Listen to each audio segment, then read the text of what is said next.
What if the message that could change your life forever is something you've heard before, but never truly understood?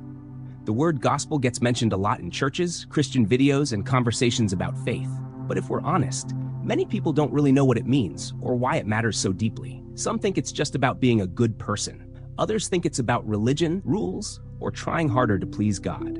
In this video, we're going to slow things down and clearly explain the good news of the gospel in a simple, relatable way, straight from the Bible. By the end, you'll understand not just what the gospel is, but why it matters for your everyday life, your struggles, your failures, and your future. The world's brokenness and our deepest problem. Why something feels off in the world. Have you ever noticed that no matter how much progress humanity makes, technology, education, medicine, something still feels deeply wrong?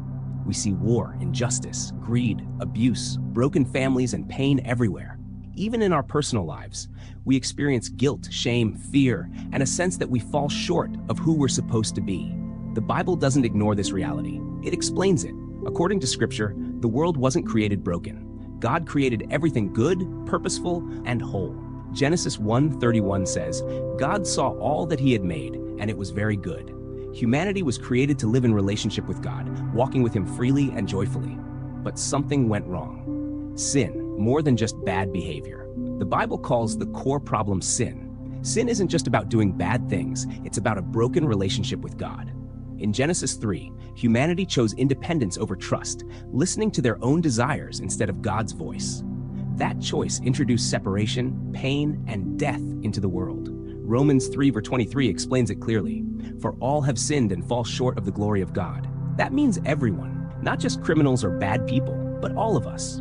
Sin shows up in obvious ways like lying, cheating, or hatred, but also in pride, selfishness, unforgiveness, and apathy toward God. Think of it like a cracked foundation. Even if the house looks fine on the outside, the damage underneath affects everything. The cost of sin is serious. The Bible doesn't minimize sin. Romans 6:23 says, For the wages of sin is death. Death here is more than physical death. It's spiritual separation from God, the source of life. This explains why people can have success, relationships, and comfort, yet still feel empty inside. We were made for God, and without him, something is missing. This is the bad news, but it sets the stage for why the gospel is such incredibly good news. God's heart. Love, not abandonment. God did not walk away. When humanity sinned, God didn't abandon his creation. From the very beginning, Scripture shows God pursuing broken people with grace and patience. In Genesis 3, even after Adam and Eve disobeyed, God sought them out, clothed their shame, and promised a future victory over evil. This shows us something crucial. God's response to sin is not indifference, but love. John 3:16 captures this heart perfectly. For God so loved the world that he gave his one and only Son, that whoever believes in him shall not perish but have eternal life. Notice the word loved. God's actions flow from love, not anger alone. God is holy and loving. Some people struggle with the idea of God judging sin, but the Bible presents God as both holy and loving. His holiness means he cannot ignore sin, just like a good judge cannot ignore injustice. His love means he wants restoration, not destruction. Ezekiel 33:11 says, I take no pleasure in the death of the wicked, but rather that they turn from their ways and live. God's desire has always been reconciliation, bringing people back into relationship with him. The problem humans couldn't fix. Throughout the Old Testament, God gave laws, sacrifices, and systems to show people how serious sin is and how much they need him. But these were never meant to be the final solution. Hebrews 10:4 explains, It is impossible for the blood of bulls and goats to take away sins. The law revealed the problem, but it couldn't heal the human heart. Humanity needed something, or someone, greater. Jesus, God's answer to humanity's need. God stepped into our story. The gospel centers on one person, Jesus. Jesus wasn't just a good teacher or moral example. The Bible teaches that he is God who became human. John 1:14 says, The Word became flesh and made his dwelling among us. That means God didn't shout instructions from heaven. He entered our world, experienced pain, temptation, rejection, and suffering firsthand. Jesus lived the life we couldn't live. Where every human failed, Jesus succeeded. He lived a sinless life, fully obeying God. Hebrews 4:15 says, He was tempted in every way, just as we are, yet he did not sin. This matters because only someone without sin could deal with sin fully.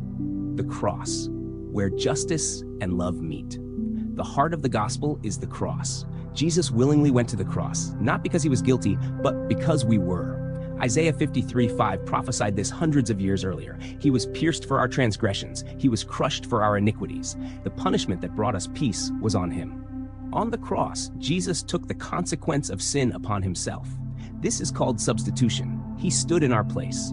2 Corinthians 5:21 explains it simply.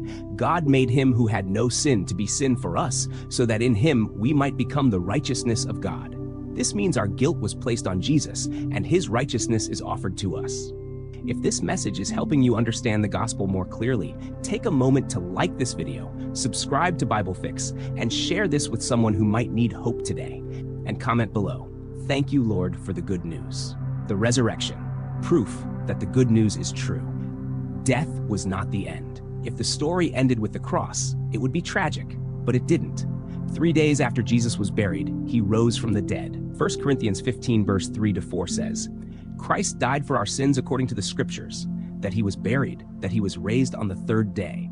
The resurrection is not a side detail, it's essential. The resurrection proves 3 major truths.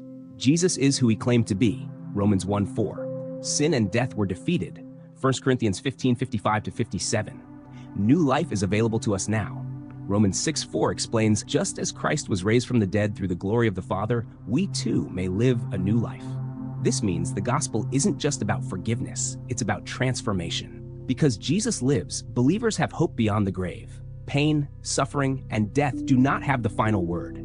1 Peter 1:3 says, in his great mercy he has given us new birth into a living hope through the resurrection of Jesus Christ from the dead.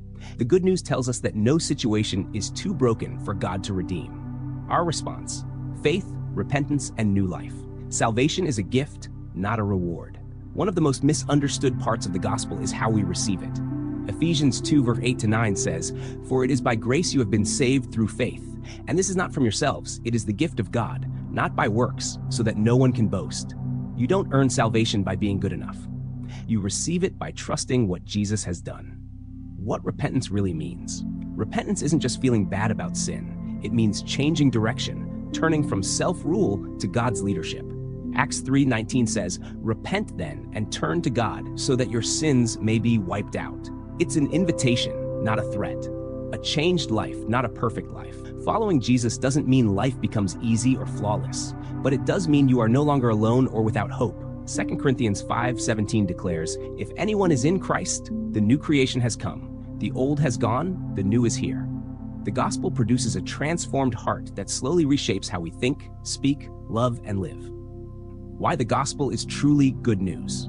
Let's bring it all together. The gospel is the story of a good God, a broken world, a loving Savior, a victorious resurrection, and an open invitation to new life. It tells us we are more sinful than we realized, but more loved than we ever imagined.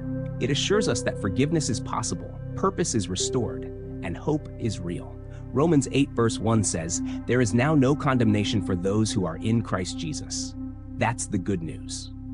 If this message blessed you, like the video, subscribe to BibleFix, and share this with someone who needs to hear the good news today. And comment below. Thank you, Jesus, for saving me.